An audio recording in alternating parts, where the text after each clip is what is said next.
वैसे तो मेरी कोई ख़ास वजह नहीं है कामयाब होने की, बस दिल में एक ज़िद लिए बैठे हैं तकदीर को उसकी औकात याद दिलाने की। चलिए दोस्तों, स्वागत है आप सभी का जसनाथ क्लासेस के ऑफिशियल चैनल पर। आज हम बात करने जा रहे हैं पोषक तत्व पार्ट 2 के बारे में। पार्ट 1 के बारे में मैंने आपको विस्तृत जानकारी दे दी है। आज हम बात करेंगे पार्ट 2 के बारे में। प्रोटीन से शुरुआत करेंगे अपनी क्लास की। प्रोटीन को बॉडी बिल्डिंग सब्सटेंस यानी कि शरीर का निर्माण करती तत्व कहा जाता है, जिसकी खोज मुल्डर नामक वैज्ञानिक ने की थी और प्रोटीन नाम ब्रिजिलिस नामक वैज्ञानिक ने दिया था।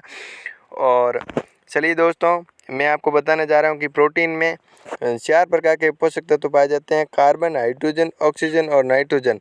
जबकि कार्बोहाइड्रेट में कार्बन, हाइड्रोजन, ऑक्सीजन प्रोटीन तत्व पाए जाते हैं, जबकि प्रोटीन में नाइट्रोजन तत्व एक्स्ट्रा पाया जाता है। चलिए दोस्तों, अपनी क्लास को आगे लेते हैं। अब हम बात करेंगे प्रोटीन अमीनो अम्ल का बहुलक होता है, यानी कि प्रोटीन में 20 अमीनो अम्ल पाए जाते हैं। और प्रोटीन हमारे शरीर का निर्माणकारी तत्व कहा जाता है, इसलिए शरीर के निर्माण में जल और प्रोटीन आवश्यक तत्व माने जाते हैं।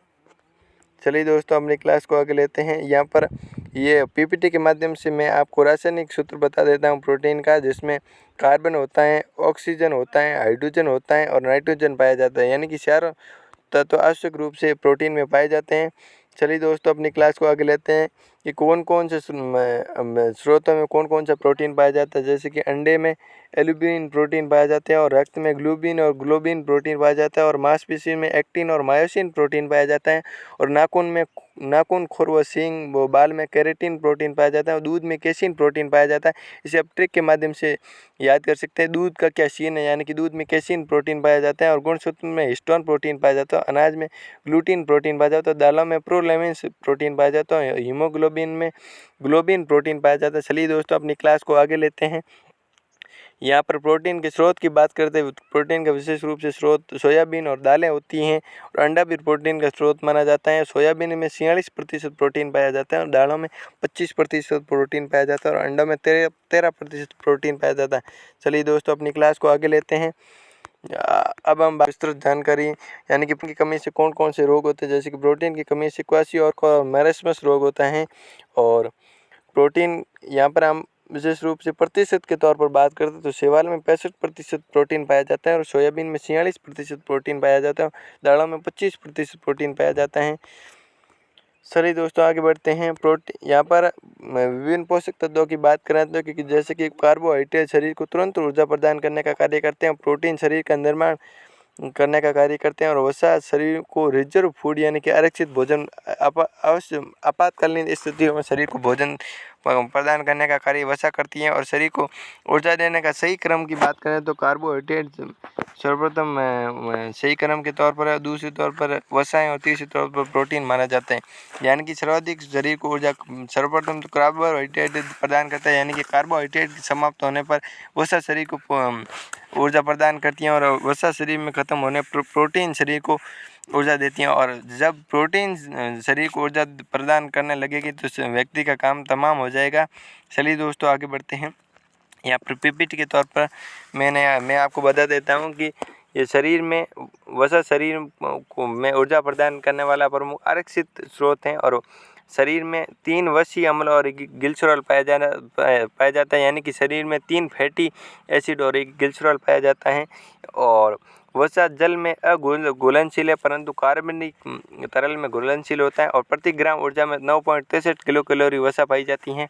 चलिए दोस्तों, आगे बढ़ते हैं। नोट के तौर पर आपको मैं यहाँ बता देता हूँ कि शरीर को सर्वाधिक ऊर्जा किससे प्राप्त होती है तो कार्बोहाइड्रेट इसका राइट आंसर होगा। और कार्बोहाइड्रेट से शरीर को 50 से 75% ऊर्जा प्राप्त होती है। और प्रति ग्राम सर्वाधिक ऊर्जा की बात करें तो वसा से प्रति ग्राम सर्वाधिक ऊर्जा प्राप्त होती है, क्योंकि कार्बोहाइड्रेट से 4.2 किलो कैलोरी ऊर्जा प्राप्त होती है प्रति ग्राम में। और लिपिड यानी कि वसा से 9.62 किलो कैलोरी शरीर को ऊर्जा प्राप्त होती है। चलिए दोस्तों, अपनी क्लास को आगे लेते हैं।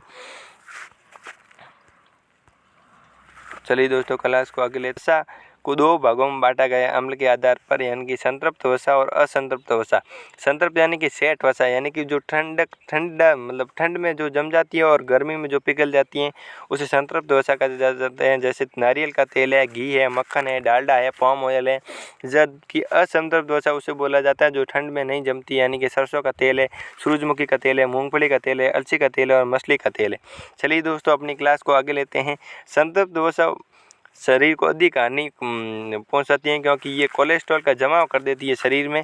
और मछली यानी कि फिश ऑयल में ओमेगा 3 फैटी एसिड यानी कि अम्ल पाया जाता है। चलिए दोस्तों अपनी क्लास को आगे लेते हैं। लिपिड को मैंने बता दिया कि अम्ल के हिसाब से दो भागों में बांटा गया है, संतृप्त और असंतृप्त। ये पीपीटी के माध्यम से वीडियो आप पॉज करके देख लेना दोस्तों, संतृप्त और असंतृप्त वसा के बारे में। यहाँ पर हम बात करेंगे वसा के प्रमुख कार्यों के बारे में। तो ये शरीर वसा होती हैं जो शरीर में त्वचा के भीतर जमा होकर शरीर के ताप को बाहर निकलने से रोकती हैं। और वसा खाद्य पदार्थों को स्वादिष्ट बनाती हैं। और वसा शरीर के विभिन्न अंगों को शॉर्ट से बचाती हैं। और वसा प्रोटीन के स्थान पर शरीर को ऊर्जा प्रदान करती हैं। वसा भूख हड़ताल उपवास में आरक्षित भोजन प्रदान करने का कार्य करती हैं। और यहाँ पर हम बात करेंगे विटामिन के बारे में। विटामिन से हर बार एग्जाम में क्वेश्चन पूछा जाता है कि विटामिन की खोज हॉपकिंस नामक वैज्ञानिक ने की थी। और वे फंक नामक वैज्ञानिक ने विटामिन नाम दिया। और विटामिन से शरीर को ऊर्जा नहीं मिलती है क्योंकि विटामिन का मुख्य रूप से कार्य की बात करें तो मेटाबॉलिक रेगुलेटर यानी कि शरीर की उपापचय क्रियाओं कराने के लिए विटामिन आवश्यक होता है। चलिए दोस्तों अपनी क्लास को आगे लेते हैं। घुलनशीलता के आधार पर विटामिन दो प्रकार के होते हैं।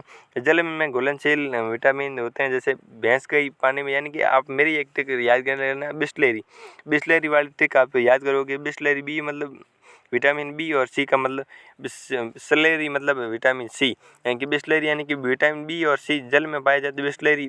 बिस्लेरी जल की बोतल आती हैं तो आप इसे याद कर देना। और वसा में घुलनशीलता के आधार पर बात है। वसा में घुलनशील विटामिन ए है, विटामिन डी है, विटामिन ई है और विटामिन के, ये वसा में घुलनशील होते हैं। आप यहाँ पर विभिन्न प्रकार के विटामिनों के वैज्ञानिक नाम याद रख सकते हैं इस ट्रिक से। रथ पर एक टोपी है, यानी कि र का मतलब होता है रेटिनॉल, विटामिन ए में पाया जाता है। थ मतलब विटामिन बी में थायमिन पाया जाता है। और पर आप छोड़ ही देना ये। और ए का मतलब एस्कॉर्बिक अम्ल जो विटामिन सी में पाया जाता है। और क मतलब कैल्सिफेरॉल यानी कि विटामिन डी का वानस्पतिक नाम कैल्सिफेरॉल। और टो का मतलब रहता है टोकोफेरॉल, विटामिन ई का नाम टोकोफेरॉल। और फी का मतलब फिलोक्विनोल यानी कि विटामिन सी। डी ई का नाम फिलोक्विनोल है। और चलिए दोस्तों अपनी क्लास को आगे लेते हैं। और आगे मैं आपको बताने जा रहा हूँ, विटामिन ए से शुरुआत करेंगे हम सर्वप्रथम। विटामिन ए को रेटिनॉल के नाम से जाना जाता है। और जो रात में जैसे कि विटामिन ए की कमी से विभिन्न प्रकार के रोग होते हैं, जैसे रतौंधी रोग होता है जिससे रात में दिखाई नहीं देता है। और विटामिन ए की कमी से ज़ीरोफ्थैल्मिया यानी कि आंखें सूख जाती हैं और रोग हो जाते हैं। और गोल्डन राइस में विटामिन ए भरपूर मात्रा में होते हैं। और विटामिन ए को संक्रमण रोधी विटामिन के नाम से जाना जाता है, यानी कि एंटी इन्फेक्शन विटामिन के नाम से जाना जाता है। चलिए दोस्तों अपनी क्लास को आगे लेते हैं। विटामिन सी के बारे में बात करेंगे। विटामिन सी को एस्कॉर्बिक अम्ल के नाम से जाना जाता है, यानी कि इनका वैज्ञानिक नाम एस्कॉर्बिक अम्ल है। और विटामिन सी की कमी से स्कर्वी रोग होता है जिससे मसूड़ों में खून आने लगता है। और अधिकतर रोग नाभिक में होता है। और विटामिन सी के बारे में नोट के तौर पर आप ये याद रखना कि खट्टे पदार्थों में विटामिन सी प्रचुर मात्रा में पाया जाता है। और आंवला में विटामिन सी सर्वाधिक होता है। और गर्म करने पर सर्वप्रथम नष्ट होने वाला ये विटामिन है। और विटामिन सी मूत्र के द्वारा शरीर से बाहर निकाला जाने वाला विटामिन सी होता है, यानी कि यहाँ पर एक ट्रिक के तौर पर याद रख लेना कि व्यक्ति सूसू के द्वारा विटामिन सी शरीर से बाहर निकालता है। और चलिए दोस्तों आगे बढ़ते हैं। विटामिन डी के बारे में बात करेंगे। विटामिन डी का वानस्पतिक नाम है कैल्सिफेरॉल है। और विटामिन डी की कमी से बच्चों में रिकेट्स रोग हो जाता है, यानी कि सूखा रोग के नाम से जिसे जानते हैं। और वयस्क में ऑस्टियोमलेशिया रोग हो जाता है जिससे हड्डियाँ कमज़ोर हो जाती हैं। और सूर्य के प्रकाश में विटामिन डी प्रचुर मात्रा में पाया जाता है, यानी कि सनलाइट लेने पर, सनलाइट आप अगर लेते हो तो विटामिन डी की कमी कभी नहीं होती है। और विटामिन डी हार्मोन की तरह व्यवहार करता है। चलिए दोस्तों आगे बढ़ते हैं। विटामिन ई का वानस्पतिक नाम है टोकोफेरॉल, यानी कि जिसे विटामिन ई को ब्यूटी विटामिन के नाम से जाना जाता है, जिसकी कमी से बांझपन नामक रोग हो जाते हैं जिससे व्यक्ति जनन क्षमता नहीं पाई जाती है। और विटामिन के का वानस्पतिक नाम फिलोक्विनोन होता है। और नोट के तौर पर आप याद रखना है कि किस विटामिन का उपयोग रक्त का थक्का बनाने काम लिया जाता है, तो इसका नाम है विटामिन के। विटामिन के का उपयोग रक्त का थक्का जमाने में होता है। चलिए दोस्तों, मैं आपको बताने जा रहा हूँ विटामिन B1 के बारे में। पहले मैंने आपको विटामिन बी के बारे में नहीं बताया, अब मैं बताने जा रहा हूँ। विटामिन बी का वानस्पतिक नाम थायमीन है, जिसकी कमी से बेरी रोग हो जाता है। नोट के तौर पर आप ये याद रखना कि पॉलिश चावल में विटामिन B1 अनुपस्थित होता है। और विटामिन B2 का वानस्पतिक नाम राइबोफ्लाविन है, जिसकी कमी से क्लोसिस रोग होता है, जिसमें होंठ फट जाते हैं और मुँह में छाले हो जाते हैं। अगर मुंह में छाले हो जाते हैं तो उसके लिए एक टैबलेट काम में ली जाती है, बीकासूल कैप्सूल या बीकासूल टैबलेट। और विटामिन B3 का वानस्पतिक नाम है नियासिन, जिसकी कमी से पेलेगरे या 4D रोग हो जाते हैं। चलिए दोस्तों, आगे बढ़ते हैं।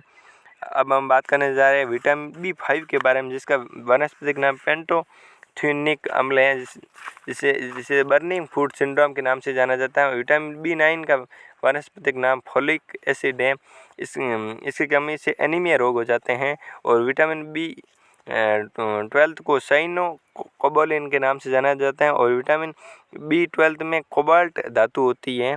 चलिए दोस्तों, आगे बढ़ते हैं। यहाँ पर पीपीटी के तौर पर आपको मैंने जो बताया है, जो लिखा है वही है पीपीटी के तौर पर, वीडियो आप पॉज करके देख लेना। और विटामिन में घुलनशील, जल में घुलनशील, वसा में घुलनशील विटामिन है जल और वसा में, ये सब आप वीडियो पॉज करके स्क्रीनशॉट वगैरह ले लेना। और यहाँ पर महत्वपूर्ण तत्वों की बात करें तो विटामिन ए को संक्रमण रोधी विटामिन के नाम से जाना जाता है। थोड़ी सी मैं पेन के हाइलाइटर को थोड़ा कम कर देता हूँ दोस्तों, और फिर हम बात करेंगे क्लास के आगे की। और विटामिन ए को संक्रमण रोधी विटामिन के नाम से ज़्यादा, विटामिन ए का संश्लेषण यकृत यानी कि लीवर में होता है। पॉलिश राइस में विटामिन B1 अनुपस्थित होता है। और विटामिन B12 ऐसा विटामिन है जो पेड़ पौधों में नहीं पाया जाता है। दूध में विटामिन C अनुपस्थित होता है। विटामिन डी हार्मोन की तरह व्यवहार करता है। रक्त का थक्का बनाने में विटामिन के सहायक होता है। गोल्डन राइस में विटामिन ए उपस्थित होता है। विटामिन C को गर्म करने पर सबसे पहले नष्ट होता है। और विटामिन ई को ब्यूटी हार्मोन के नाम से जाना जाता है। ये महत्वपूर्ण तथ्य हैं जिनको आप स्क्रीनशॉट लेके याद कर लेना दोस्तों, क्योंकि इनसे ये अधिकतर एग्जाम में क्वेश्चन पूछे जाते हैं। विटामिन के कार्यों की बात करें तो ये उपापचय क्रियाओं के लिए महत्वपूर्ण रूप से कार्य करते हैं। आवश्यक सहकारी के नाम से विटामिन को जाना जाता है।